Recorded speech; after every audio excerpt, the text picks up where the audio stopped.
పట్టాభిషేకమైన పిదప రాములవారు లక్ష్మణునితో, వనవాసంలో మనం ఉండగా నీకు ఇచ్చిన ఆహారాన్ని ఏం చేశావు? నీవు ఆహారం తిన్నట్లయితే ఇంద్రజిత్తుని వధించలేవు కదా అని అడిగితే, లక్ష్మణుడు పంచవటిలో ఒక చెట్టు తొర్రలో దాచి ఉంచానని చెప్తాడు. వాటిని తెప్పించి లెక్కిస్తే 7 రోజుల ఆహారం లెక్క తక్కువవుతుంది.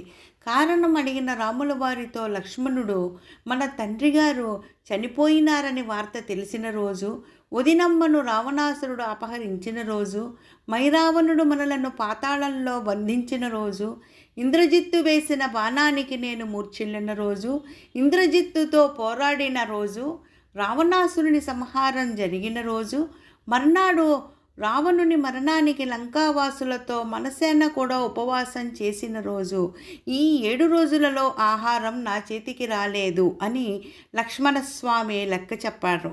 జై శ్రీరామ్.